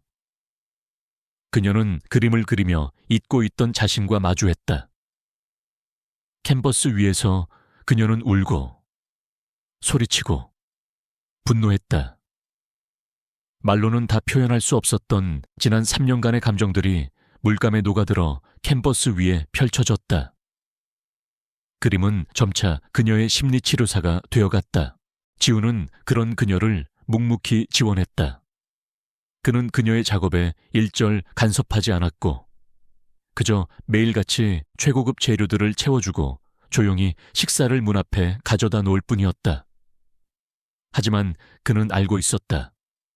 그녀가 캔버스 위에서 벌이는 처절한 사투를, 그리고 그 사투 끝에 그녀가 더욱 강해져 돌아올 것이라는 것을. 어느 날 밤 세연은 마치 무언가에 홀린 듯 붓을 들었다. 낮 동안의 의식적인 노력과는 다른 완전히 무의식적인 움직임이었다. 그녀의 뇌리를 스치는 이미지들, 악몽 속에서 보았던 파편적인 장면들이 손을 통해 캔버스로 옮겨가기 시작했다. 그녀는 시간 가는 줄도 배고픈 줄도 몰랐다. 오직 붓과 물감과 캔버스만이 그녀의 세상 전부였다. 어둠이 걷히고 아침이 밝아올 무렵 그녀는 붓을 내려놓았다. 밤새 열병처럼 앓고 난 사람처럼 온몸이 땀으로 젖어 있었다. 그리고 그녀의 앞에는 지금까지 그녀가 그린 그 어떤 그림과도 다른 기묘하고도 강렬한 작품이 놓여 있었다. 그것은 하나의 정원을 그린 그림이었다. 하지만 아름답고 평화로운 정원이 아니었다. 사방이 높은 콘크리트 벽으로 둘러싸여 하늘조차 비좁게 보이는 버려진 정원이었다. 잡초가 무성하게 자라 있었고 한가운데에는 잎이 다 떨어진 고목한 그루가 앙상하게 서 있었다. 그리고 그 나무 옆에는 이끼가 낀 채 반쯤 부서진 석등 하나가 있었다. 그림은 전체적으로 어둡고 음산한 분위기였지만 이상하게도 사람의 눈을 끄는 강력한 힘을 가지고 있었다. 특히 부서진 석등에 새겨진 독특한 문양은 마치 살아있는 것처럼 생생했다. 세연은 자신이 그린 그림을 멍하니 바라보았다. 머리로는 이해할 수 없었지만 가슴 깊은 곳에서부터 이상한 익숙함이 느껴졌다. 마치 아주 오랫동안 잊고 있었던, 그러나 결코 잊어서는 안 될 풍경을 마주한 기분이었다. 그때 작업실 문이 조용히 열리고 지훈이 들어왔다. 그는 밤새 불이 켜져 있는 것을 보고 걱정이 되어 들어온 참이었다. 그는 세연의 지친 모습과 그녀 앞에 놓인 그림을 보고는 그 자리에 멈춰 섰다. 그는 단번에 그림이 가진 비범한 기운을 알아보았다. 세연아, 이 그림은 그가 말을 채 읽기도 전에 그림을 보던 세연이 나지막이 중얼거렸다. 모르겠어요. 그냥 나왔어요. 꿈에서 본 것 같기도 하고. 지우는 그림으로 다가가 세부적인 부분들을 유심히 살폈다. 그의 시선이 부서진 석등에 새겨진 독특한 문양에 머물렀다. 그것은 단순한 상상으로 그려낼 수 있는 문양이 아니었다. 특정한 의미나 출처가 있는 문양처럼 보였다. 그의 머릿속에서 모든 조각들이 맞춰지기 시작했다. 김비서가 보고했던 강원도에 버려진 별장. 그곳에 대한 단서가 부족해 수사에 진척이 없던 상황. 이 그림이 바로 그들이 찾던 결정적인 열쇠일지도 모른다. 그는 즉시 휴대폰을 꺼내 그림의 고해상도 사진을 여러 장 찍었다. 그리고 곧바로 김비서에게 전송하며 메시지를 보냈다. 이 그림을 봐. 특히 이 석등 문양. 우리가 추적하던 강원도 별장 근처에 이런 특징을 가진 정원이 있는지 확인해. 위성사진, 과거 로드뷰 데이터, 국토지리정보원 자료까지 전부 동원해서 당장 찾아내. 메시지를 보낸 지훈은 세연에게 돌아왔다. 두 사람은 말없이 함께 그림을 바라보았다. 세연의 무의식이 끄집어낸 기억의 파편. 그것은 더 이상 단순한 그림이 아니었다. 3년간의 진실을 향한 문을 열어줄 지도이자 백만식의 죄를 증명할 가장 강력한 증거물이었다. 세연은 붓을 통해 스스로를 치유했을 뿐만 아니라 방역의 무기를 제 손으로 만들어낸 것이었다. 그녀의 힘은, 화가로서의 그녀의 재능은 결코 사라지지 않았다. 오히려 더 깊고 강해져 돌아오고 있었다. 한세연의 그림 잊혀진 정원은 펜트하우스 거실에 가장 잘 보이는 곳에 놓였다. 그것은 더 이상 단순한 캔버스가 아니었다. 두 사람에게 그것은 잃어버린 3년의 시간을 되찾을 열쇠이자 보이지 않는 적을 향한 선전포고와도 같았다. 그림이 완성된 후 펜트하우스 안에는 팽팽한 기다림의 공기가 흘렀다. 이전의 어색하고 적대적인 분위기와는 다른 공동의 목표를 가진 동맹 사이의 긴장감이었다. 얼마 지나지 않아 강지훈의 휴대폰이 울렸다. 화면에 뜬 김비서라는 이름을 확인한 그의 표정이 날카로워졌다. 그는 스피커폰으로 통화를 전환했다. 세연 역시 숨을 죽이고 수화기 너머의 목소리에 귀를 기울였다. 회장님? 찾았습니다. 김비서의 목소리는 흥분으로 미세하게 떨리고 있었다. 한세연 씨가 그린 그림과 정확하게 일치하는 정원을 강원도에 위치한 백만식 회장의 버려진 별장에서 찾아냈습니다. 위성사진 판독 결과 반쯤 부서진 석등의 형태까지 그림과 동일합니다. 그곳이 틀림없습니다. 순간 세연은 자신의 심장이 쿵하고 내려앉는 것을 느꼈다. 악몽과 무의식 속에 떠돌던 이미지가 실존하는 장소였다는 사실이 온몸에 소름을 돋게 했다. 그녀가 갇혔던 지옥의 입구가 마침내 그 모습을 드러낸 것이다. 지훈은 담담하게 다음 지시를 내렸다. 잘했어. 하지만 섣불리 접근하지 마. 분명 함정이 있을 거야. 지금부터는 그 별장이 왜 필요했는지, 왜 하필 한세연이었는지를 파고들어야 해. 한세연 씨의 과거, 특히 그녀의 아버님에 대해서 집중적으로 다시 조사해봐. 지훈의 지시에 세연은 고개를 들었다. 우리 아빠요. 아빠는 제가 어릴 때 돌아가셨어요. 평생 그림만 그리셨던 분이에요. 이번 일과는 아무런 관련이 없을 거예요. 지훈은 그녀를 바라보며 진지하게 말했다. 관련이 없을 리가 없어. 백만식 같은 자가 아무 이유 없이 한 사람에게 3년이나 집착할 리가 없으니까. 뭔가 우리가 놓치고 있는 연결고리가 분명히 있어. 지훈의 수사팀은 전력을 다해 세연의 아버지, 고 한성진 화백의 과거를 파헤치기 시작했다. 그는 생전의 비운의 천재 화가로 불렸다.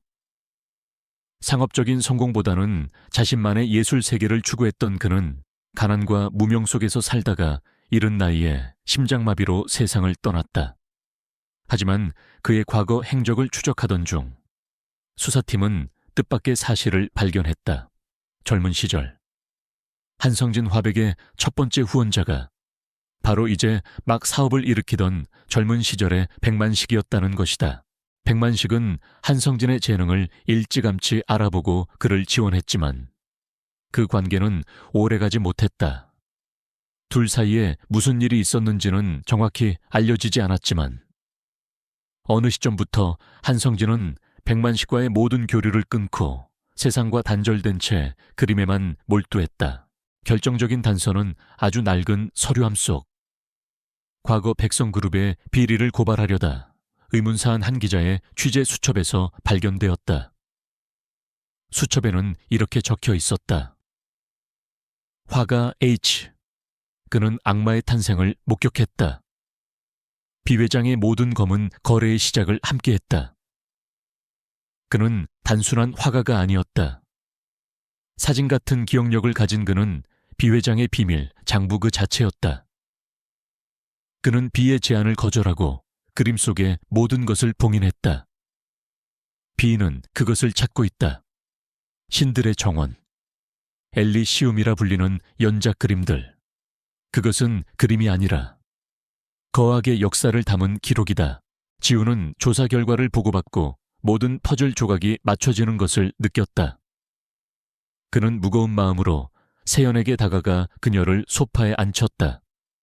그리고 천천히, 그러나 단호하게 진실을 이야기하기 시작했다. 세연아, 내 아버님에 대해 내가 알게 된 사실이 있어.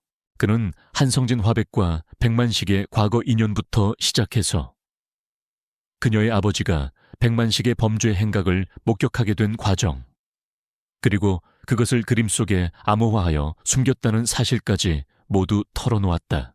내 아버님은 사진처럼 모든 것을 기억하는 특별한 능력을 가지고 계셨어. 백만식은 그 능력을 이용해 자신의 사업을 확장했고 그 과정에서 아버님은 원치 않게 그의 모든 비자금 내역과 불법 거래의 증인이 되신 거야. 그는 아버님께 협력을 강요했지만 아버님은 거절하셨어. 대신 그 모든 증거를 엘리시움이라는 제목의 연작 그림 속에 암호로 숨겨놓으셨지. 그 그림들은 백만식과 그와 결탁한 정재계 거물들의 범죄를 입증할 수 있는 유일한 증거, 즉 비밀 장부였던 셈이야. 세연은 아무 말도 할 수 없었다. 언제나 세상 물정 모르고 캔버스 앞에서만 살았던 순수한 예술가로만 기억했던 아버지였다. 그런 아버지가 거대한 악과 홀로 싸우고 있었다는 사실이 믿기지 않았다. 지훈의 설명은 계속되었다. 아버님이 돌아가신 후 백만식은 그 그림들을 찾기 위해 혈안이 되었어. 하지만 아버님은 그 누구도 찾을 수 없는 곳에 그림들을 숨기셨지. 그래서 백만식은 차선책을 택한 거야. 바로 너를. 그는 네가 아버님의 재능과 기억력을 물려받았을 거라고 믿었던 거야. 네가 그 그림들의 위치를 알고 있거나 혹은 그 그림들을 재현하거나 그 속에 숨겨진 암호를 해독할 능력이 있을 거라고. 지훈의 말 한마디 한마디가 비수처럼 세연의 가슴에 박혔다. 그래서 날 3년 동안 가뒀던 거군요. 그녀의 목소리는 절망으로 가늘게 떨렸다. 내 재능을 원했던 게 아니었어. 내 그림을 사랑했던 게 아니었어. 그저 아버지의 기억을, 그림 속에 숨겨진 비밀 장부를 원했던 것뿐이었어. 그것은 단순한 집착이나 광기가 아니었다. 처음부터 끝까지 그녀의 존재와 재능을 이용하기 위한 치밀하고 냉혹한 계획이었다. 3년간의 감금 생활은 그녀를 길들여 그녀의 손으로 아버지의 비밀을 캐내려는 끔찍한 시도였던 것이다. 이제 모든 것이 명확해졌다. 이 싸움은 더 이상 그녀 개인의 복수가 아니었다. 아버지의 유지를 잇고 그의 명예를 더럽히려 하는 거대한 악의 네트워크에 맞서는 싸움이었다. 그녀의 납치 사건은 이제 정재계를 뒤흔들 수 있는 거대한 부패, 스캔들의 중심에 서게 되었다. 세연은 천천히 자신의 두 손을 내려다보았다. 한때는 세상을 아름답게 색칠하던 예술가의 손. 그 손이 이제는 아버지의 유산과 정의를 지키는 무기가 되어야 했다. 그녀의 눈에서 절망의 빛이 사라지고 그 자리에 차갑고 단단한 결의가 차올랐다. 그녀는 고개를 들어 지훈을 똑바로 바라보았다. 그 그림들, 엘리시움. 제가 찾아야겠어요. 그녀의 목소리에는 더 이상 두려움이나 혼란이 없었다. 그리고 제 손으로 이 모든 것을 끝내겠어요. 그녀의 선언에 지훈은 말없이 고개를 끄덕였다. 그녀는 더 이상 보호해야 할 연약한 피해자가 아니었다. 거대한 적에 맞서 함께 싸울 가장 강력한 동맹이었다. 두 사람의 목표는 이제 하나가 되었다. 아버지에 대한 충격적인 진실을 알게 된 후 한세연은 며칠 동안 깊은 생각에 잠겼다. 그녀의 싸움은 이제 개인적인 복수를 넘어 아버지의 유지를 잇는 거대한 사명이 되었다. 이 무거운 책임감은 그녀를 짓누르기도 했지만 동시에 그녀에게 전에 없던 강한 목적의식을 부여했다. 그녀의 눈빛은 더 이상 과거의 상처에 얽매인 피해자의 것이 아니었다. 진실을 향해 나아가는 전사의 눈빛으로 변해 있었다. 펜트하우스의 서재는 이제 두 사람의 공동작전 본부가 되었다. 강지훈의 수사팀이 수집한 방대한 자료들과 세연이 기억하는 아버지에 대한 사적인 기록들이 서재의 거대한 테이블 위에 펼쳐졌다. 그들은 밤낮을 잇고 함께 일했다. 지훈은 날카로운 분석력으로 자료들 속에서 유의미한 연결고리를 찾아냈고 세연은 예술가 특유의 직관으로 아버지의 옛 도록이나 편지, 스케치 속에서 숨겨진 의미를 발견해냈다. 함께 위험에 맞서고 공동의 목표를 향해 나아가면서 두 사람 사이에 보이지 않는 벽은 자연스럽게 허물어지기 시작했다. 그들은 늦은 밤 함께 커피를 마시며 수사 상황을 공유했고 지치면 소파에 기대 잠시 눈을 붙이기도 했다. 그런 사소한 일상의 공유는 과거의 연인 시절에도 느껴보지 못했던 깊은 유대감을 만들어냈다. 세연은 더 이상 지훈을 냉혹한 납치범으로 보지 않았고 지훈 역시 그녀를 지켜야 할 연약한 존재로만 대하지 않았다. 그들은 서로의 능력을 존중하는 동등한 파트너가 되어가고 있었다. 그러던 어느 늦은 밤 수많은 자료들에 둘러싸여 있던 세연이 문득 입을 열었다. 그녀의 목소리는 지쳐 있었지만 그 안에는 오랫동안 묻어두었던 질문이 담겨 있었다. 궁금한 게 있어요. 지훈은 모니터에서 눈을 떼고 그녀를 바라보았다. 3년 전에 왜 날 찾아내지 못했어요? 당신이라면 할 수 있었을 거라고 생각했어요. 세상 끝까지라도 찾을 수 있을 거라고 믿었는데 그것은 더 이상 원망 섞인 비난이 아니었다. 순수한 의문이었고 3년 동안 그녀를 괴롭혔던 풀리지 않는 질문이었다. 그녀의 질문에 지훈의 얼굴에 깊은 고통의 그림자가 스쳐 지나갔다. 그는 오랫동안 침묵을 지키다가 마침내 무겁게 입을 열었다. 찾았어. 매일, 매 순간 그의 목소리는 낮게 잠겨 있었다. 내가 가진 모든 인력과 자원을 동원해서 널 찾았어. 대한민국 땅을 전부 파헤칠 기세로. 하지만 백만식은 나보다 한 수 위였어. 그는 너의 모든 흔적을 완벽하게 주었고 거짓 정보들로 나를 교란시켰지. 수십 번의 헛걸음 끝에 내가 쫓던 모든 실마리가 끊겼을 때 난 내가 무력하다는 걸 처음으로 깨달았어. 그는 자리에서 일어나 창가로 걸어갔다. 서울의 화려한 야경이 그의 등 뒤로 펼쳐졌다. 매일 밤 내가 너와 마지막으로 다퉜던 그날을 후회했어. 사소한 오해였는데. 내 자존심 때문에 너에게 상처를 줬지. 네가 잠시 생각할 시간이 필요하다고 했을 때 난 그 말을 곧이곧대로 믿었어. 바보같이. 내가 조금만 더 빨리 무언가 잘못됐다는 걸 알아차렸더라면, 네가 사라졌다는 걸 깨달았을 때 세상이 무너지는 것 같았다. 널 잃어버린 건 내 인생 최악의 그리고 유일한 실패였어. 그의 고백에 세연은 아무 말도 할 수 없었다. 언제나 자신만만하고 완벽해 보였던 강지훈. 그런 그가 이토록 처절한 무력감과 후회 속에서 3년을 보냈다는 사실이 그녀의 마음을 아프게 했다.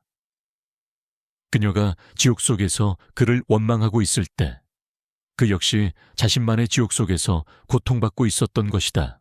지훈은 천천히 몸을 돌려 그녀를 바라보았다. 그의 눈에는 짙은 슬픔이 담겨 있었다. 내 결혼 소식을 들었을 때 처음엔 믿지 않았어. 하지만 그 상대가 백인호라는 걸 알았을 때 모든 조각이 맞춰졌지. 백만식이 널 손에 넣고 합법적인 족쇄를 채우려 한다는 걸. 이미 그의 정보망이 내 주변에 깔려 있었고 법적인 방법으로는 시간을 맞출 수 없었어. 그가 널 며느리로 맞는 순간 난 영원히 너에게 접근할 수 없게 될 테니까. 그는 그녀에게로 천천히 다가왔다. 그의 목소리가 절박하게 떨리고 있었다. 그래서 결혼식장에서 널 그렇게 데려올 수밖에 없었어. 그게 널 다시 그 지옥에 뺏기지 않을 유일한 방법이었으니까. 미친 짓이라는 거 알아. 네가 날 증오하게 될 거라는 것도 각오했어. 하지만 상관없었어. 네가 날 평생 원망하며 사는 한이 있더라도 네가 안전한 게 더 중요했으니까. 그의 진심 어린 고백이, 그의 눈에 고인 절박함이 세연의 마지막 남은 원망의 벽을 완전히 허물어뜨렸다. 그녀를 버렸다고 생각했던 남자는 사실 그녀를 구하기 위해 세상 모두를 적으로 돌릴 각오를 했던 것이다. 그의 방식은 거칠고 폭력적이었지만 그 근원에는 그녀를 향한 깊고 절박한 사랑이 있었다. 세연의 눈에서 눈물이 흘러내렸다. 그것은 더 이상 슬픔이나 분노의 눈물이 아니었다. 오랜 오해와 아픔을 씻어내는 이해와 용서의 눈물이었다. 그녀는 자리에서 일어나 그에게 다가갔다.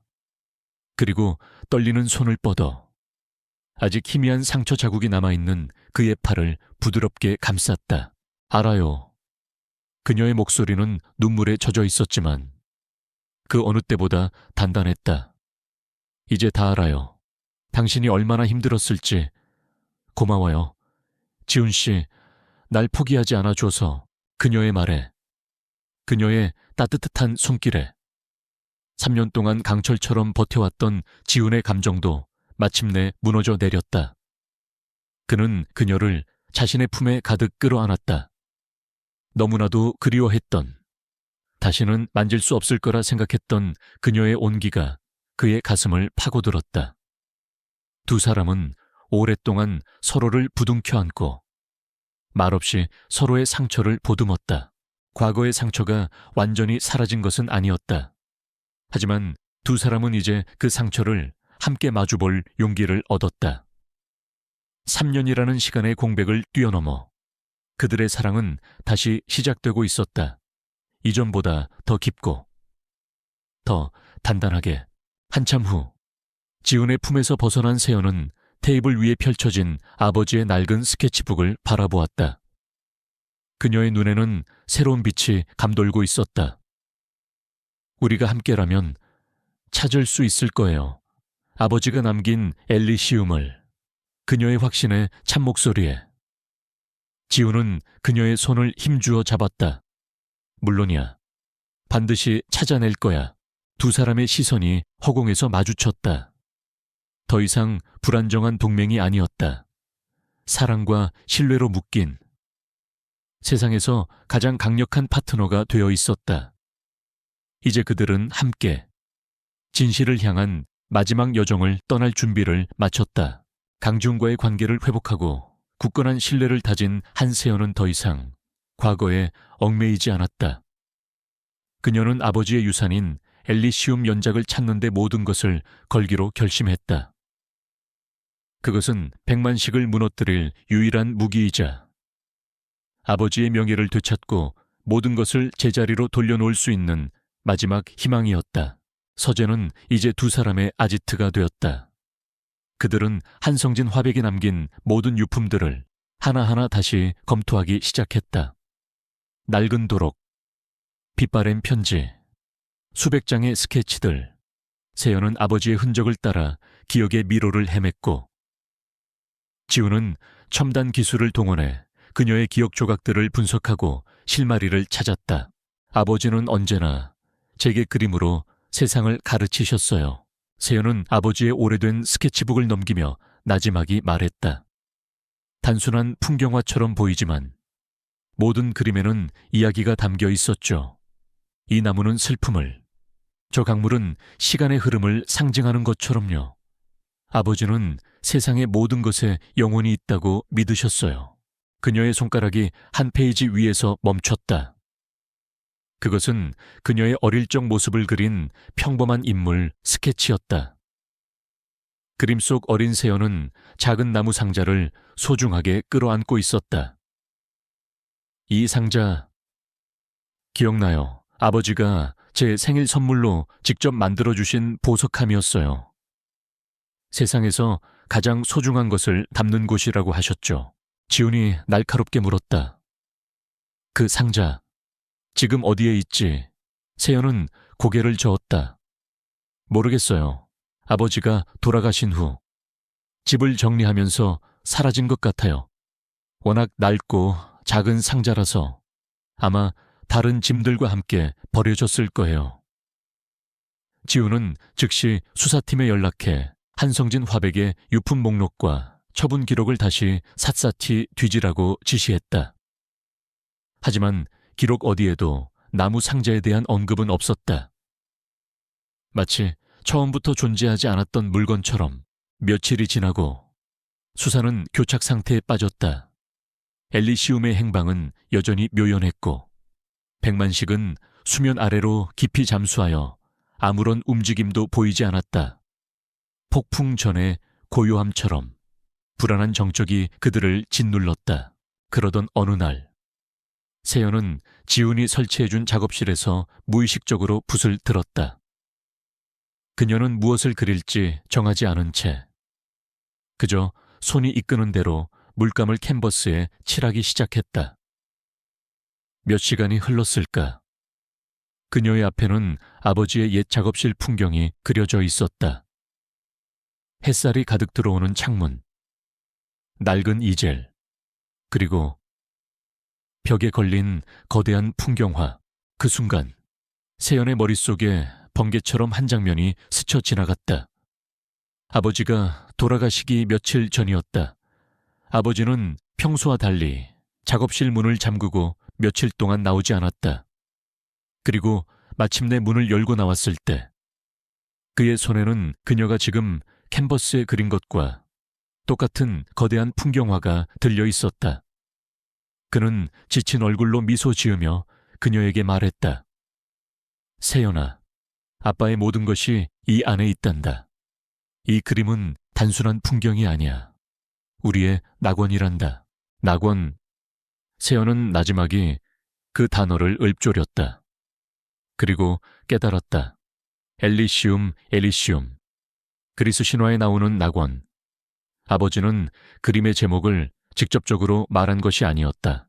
은유적으로. 그녀에게 마지막 메시지를 남겼던 것이다.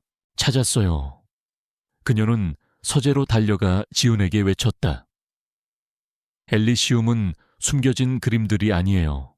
하나의 거대한 그림이었어요. 아버지가 마지막으로 완성했던 작품. 지훈은 즉시 아버지의 마지막 작품 기록을 추적했다.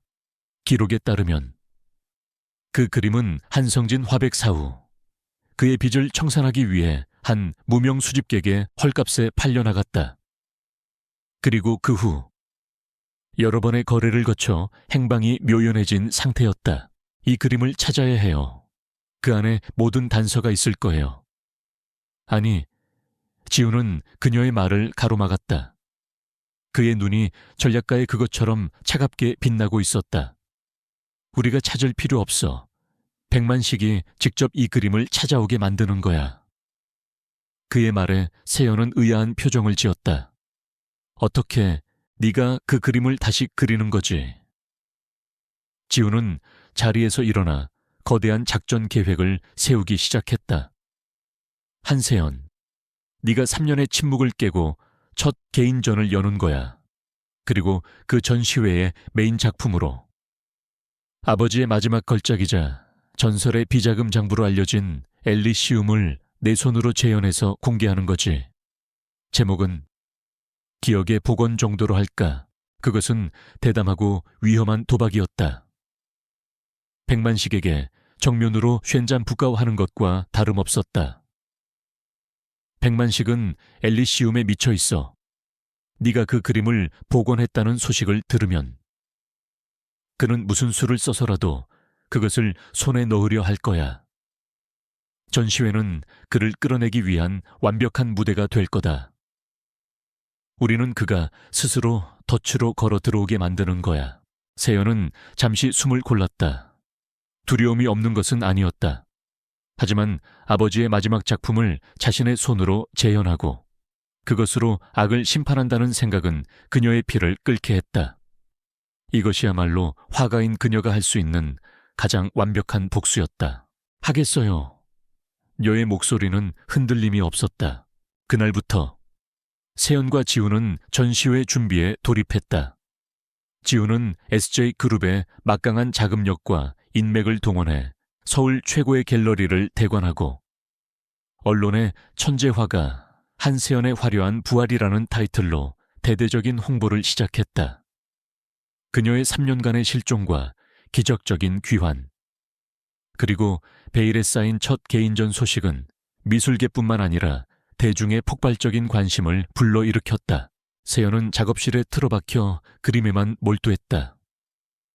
그녀는 아버지와의 마지막 기억을 더듬고 그의 낡은 스케치들을 분석하며 엘리시움을 캔버스 위에 되살려내기 시작했다.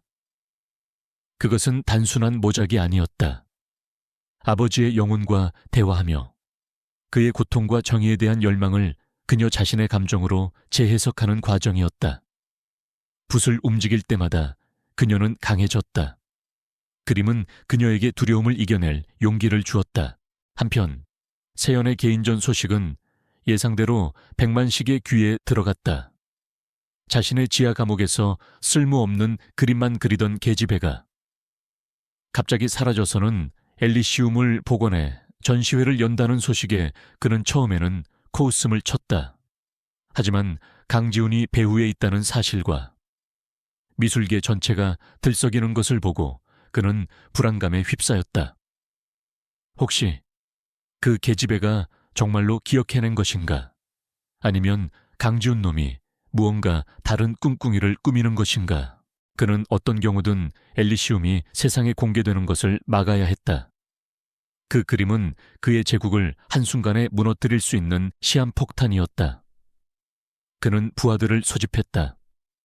전시회가 열리는 날 무슨 수를 써서라도 그 그림을 빼앗아와 그리고 한세연과 강지훈 그 두 년놈도 함께 처리해. 이번이 마지막 기회다. 전시회가 열리기 며칠 전 마침내 세연은 기억의 복원을 완성했다. 거대한 캔버스 위에는 언뜻 보기에 아름답고 평화로운 낙원의 풍경이 펼쳐져 있었다. 하지만 자세히 들여다보면 그림 곳곳에 아버지의 암호가 숨겨져 있었다. 나무의 온기는 특정 날짜를, 강물의 흐름은 자금의 이동 경로를, 그리고 구름의 모양은 비밀 거래에 연루된 인물들의 이니셜을 나타냈다. 지우는 완성된 그림 앞에 서서 감탄을 금치 못했다. 놀랍군. 내 아버님도, 그리고 너도. 그는 그림을 가리키며 말했다. 이 그림 자체가 함정이야. 백만식은 이 그림을 훔치려 하겠지. 하지만 우리가 진짜로 노리는 건 그가 이 그림이 가짜라는 걸 깨닫고 진짜 엘리시움을 찾기 위해 움직이는 순간이야. 그렇다. 세연이 그린 그림은 미끼였다. 진짜 엘리시움은 여전히 어딘가에 숨겨져 있었다. 그리고 세연은 그림을 그리는 과정에서 아버지가 진짜 그림을 어디에 숨겼는지에 대한 결정적인 단서를 깨달았다. 아버지가 제게 주신 보석함. 그건 그냥 상자가 아니었어요. 가장 소중한 것을 담는 곳이라는 말은 그림을 담는 곳이라는 뜻이었어요. 그녀는 어릴 적 스케치 속 나무 상자의 독특한 문양을 가리켰다. 그것은 그녀가 갇혔던 별장 정원에 석등에 새겨져 있던 문양과 정확히 일치했다. 아버지는 가장 위험한 곳이 가장 안전하다는 것을 알고 있었다. 그는 자신의 모든 것을 담은 엘리시움을 적의 심장부인 백만식의 별장 어딘가에 숨겨놓았던 것이다. 모든 준비는 끝났다. 이제 운명의 날, 전시회의 막이 오르기만을 기다리는 일만 남았다. 그것은 단순한 전시회가 아니었다. 진실과 거짓, 선과 악이 정면으로 충돌하는 거대한 전쟁터가 될 것이었다. 한세연의 개인전, 기억의 복원이 열리는 날 저녁, 서울의 심장부에 위치한 SJ 갤러리는 대한민국의 모든 스포트라이트를 한 몸에 받고 있었다. 갤러리 안은 미술계와 정재계의 거물들, 그리고 수많은 취재진들로 발 디딜 틈이 없었다. 3년 만에 돌아온 비운의 천재화가 그녀의 복귀전이라는 사실만으로도 큰 화제였지만 그 배후에 하제이그룹의 강지훈이 있다는 사실과 전시회의 제목이 암시하는 미스터리는 사람들의 호기심을 극도로 자극했다. 갤러리 중앙, 우아한 블랙드레스를 입은 한세연은 폭풍의 눈처럼 고요하게 서 있었다. 수많은 시선과 카메라 플래시가 그녀에게 쏟아졌지만 그녀는 흔들리지 않았다. 3년간의 지옥을 견뎌내고 죽음의 분턱에서 돌아온 그녀에게 이 정도의 관심은 아무것도 아니었다. 그녀의 시선은 오직 단 한 사람, 하객들 사이에 섞여 있는 강지훈에게 향해 있었다. 그는 평범한 손님처럼 보였지만 그의 눈빛은 갤러리 전체를 통제하는 사령관처럼 날카롭게 빛나고 있었다. 그의 경호원들은 갤러리 직원과 손님들로 위장한 채 곳곳에 배치되어 만일의 사태에 대비하고 있었다. 시간이 되자 세연은 단상 위로 올라갔다. 모든 소음이 멎고 갤러리 안에는 숨막히는 정적이 흘렀다. 그녀는 마이크를 잡고 차분하지만 힘있는 목소리로 입을 열었다. 오늘 이 자리에 와주신 모든 분들께 감사드립니다. 저는 지난 3년간 긴 어둠 속에 있었습니다. 그 어둠 속에서 저는 모든 것을 잃었다고 생각했습니다. 하지만 단 하나, 잃지 않은 것이 있었습니다. 바로 기억입니다. 그녀의 시선이 하객들 사이, 어둠 속에 교묘하게 몸을 숨긴 한 노인을 향했다. 백만식 회장이었다. 그는 가발과 안경으로 변장을 했지만 세연은 단번에 그를 알아볼 수 있었다. 자신을 3년간 지옥에 가뒀던 악마의 눈빛을 잊을 리 없었다. 기억은 때로는 상처가 되지만 때로는 진실을 밝히는 유일한 무기가 되기도 합니다. 오늘 제가 공개할 그림은 단순히 캔버스 위의 물감이 아닙니다. 그것은 저의 잃어버린 시간에 대한 기록이자 한 위대한 예술가가 목숨을 걸고 지키려 했던 진실에 대한 증언입니다. 연설을 마친 그녀는 뒤를 돌아 거대한 비단 장막으로 가려진 캔버스로 다가갔다. 그리고 망설임 없이 장막을 걷어냈다. 기억의 복원, 그림이 공개되는 순간 갤러리 안에서는 감탄의 탄성이 터져 나왔다. 거대한 캔버스 위에는 눈부시게 아름다운 낙원의 풍경이 펼쳐져 있었다. 아버지의 작품이라고 해도 믿을 만큼 완벽한 재현이었다.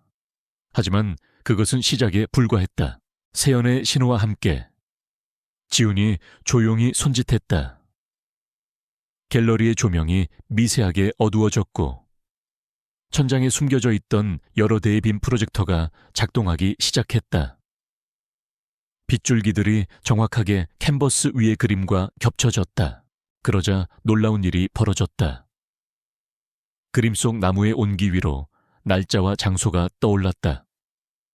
강물의 흐름을 따라서는 스위스 은행의 비밀 계좌 번호와 자금의 이동 경로가 붉은 선으로 그려졌다.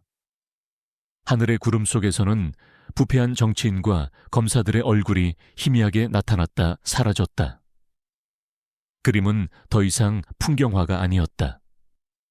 그것은 백만식의 범죄 제국을 낱낱이 보여주는 거대한 증거 자료, 살아 움직이는 비밀 장부가 되었다. 갤러리 곳곳에 설치된 스피커에서는 백만식이 불법 거래를 지시하는 나지막한 목소리가 흘러나왔다. 갤러리는 충격과 경악으로 얼어붙었다. 기자들은 넋을 잃고 카메라 플래시를 터뜨리기 시작했다. 모든 것이 공개되었다. 백만식이 수십 년간 쌓아올린 부패의 성이 한 장의 그림 앞에서 산산조각 나고 있었다. 저 계집애가 변장 속에 숨어있던 백만식은 이성을 잃고 소리쳤다. 모든 것이 끝났다는 것을 직감했다. 그의 눈에 핏발이 섰다. 그가 손짓하자 하객들 사이에 숨어있던 그의 부하들이 움직이기 시작했다. 그들은 연막탄을 터뜨리며 혼란을 조성했다. 갤러리는 순식간에 비명과 연기로 가득 찬 아수라장이 되었다. 사람들이 출구로 몰려가는 혼란의 틈을 타 백만식은 뱀처럼 단상을 향해 돌진했다. 그의 손에는 어느새 날카로운 단도가 들려 있었다. 그의 목표는 단 하나. 이 모든 것을 망쳐버린 한세연이었다. 세연아. 피해 지훈이 외치며 그녀를 향해 달려왔지만 백만식은 그보다 빨랐다. 그는 세연의 머리채를 잡아채고 그녀의 목에 단도를 들이댔다. 모두 물러서 한 발짝이라도 더 다가오면 이 계집애의 목을 그어버릴 테다. 길을 열어 백만식은 세연을 인질로 삼아 출구를 향해 뒷걸음질 쳤다. 지훈과 그의 경호원들은 섣불리 움직이지 못하고 그를 둘러쌌다. 세연은 목에 와닿는 칼날의 차가운 감촉에 온몸이 굳는 것을 느꼈다. 하지만 이상하게도 3년 전처럼 무력한 공포는 느껴지지 않았다. 오히려 그녀의 머리는 차갑게 식어갔다. 백만식은 광기에 찬 목소리로 지훈을 향해 소리쳤다. 강지훈, 내 놈만 아니었으면 내 완벽한 제국을 내 놈과 저 계집애가 전부 망쳐버렸어. 하지만 이대로 끝나진 않아. 이 계집애와 함께 지옥으로 가주마. 바로 그 순간이었다. 백만식의 광기 어린 눈이 지훈을 향해 고정된 찰나의 순간 세연은 기회를 놓치지 않았다.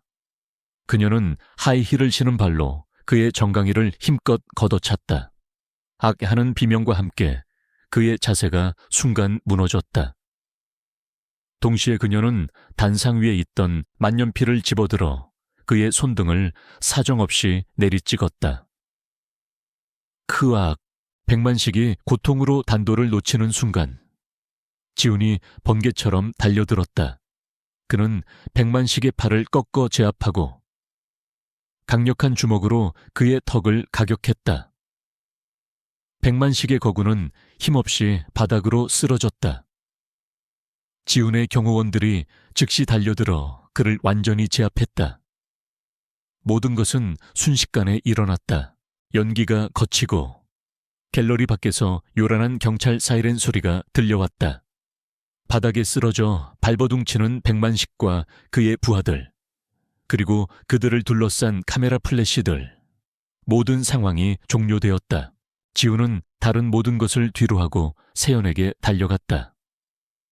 그는 떨고 있는 그녀를 자신의 품에 강하게 끌어안았다. 괜찮아, 다친 데 없어. 세연은 그의 품에 안겨 가쁜 숨을 몰아쉬며 고개를 끄덕였다.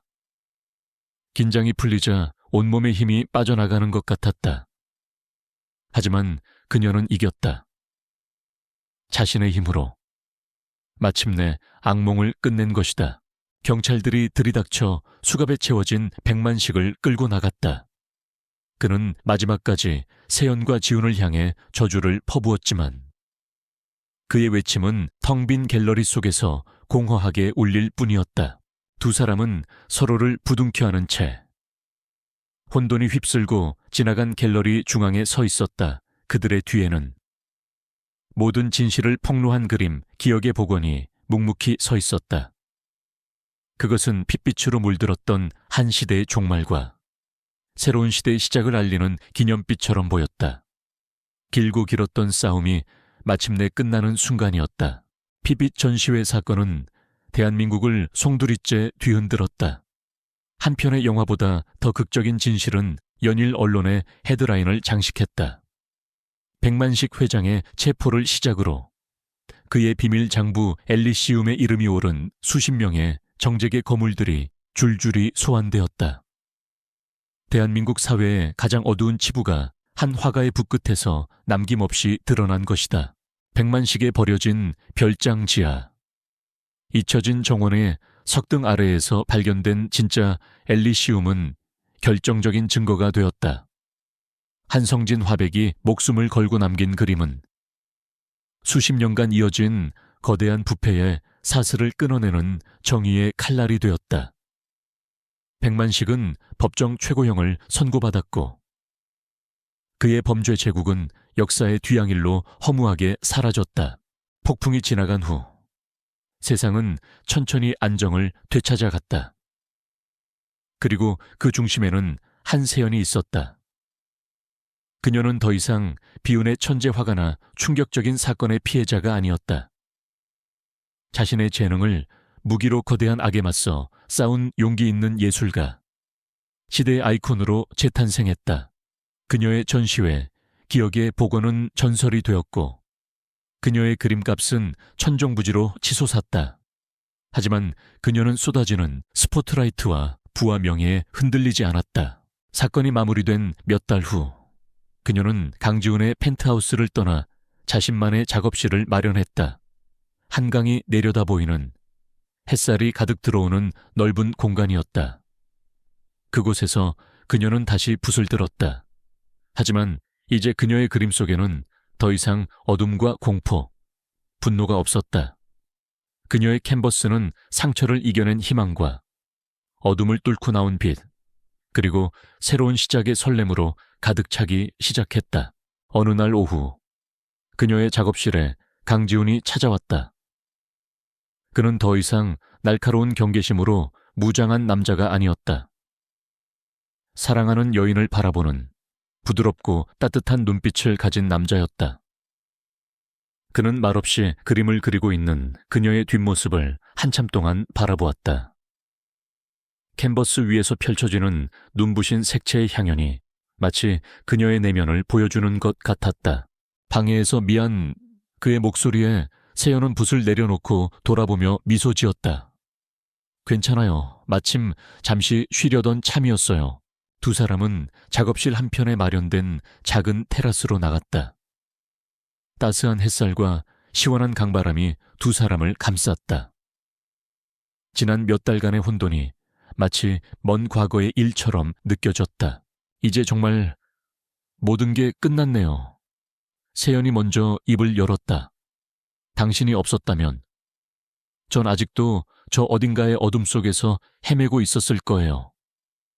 어쩌면 살아있지도 못했겠죠.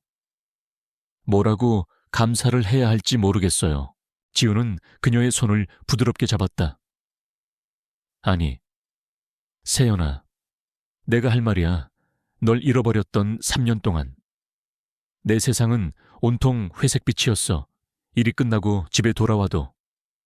그 어디에도 의미를 찾을 수 없었지. 널 다시 찾은 순간. 내 세상도 다시 색을 찾기 시작했어. 나를 구원한 건 너야.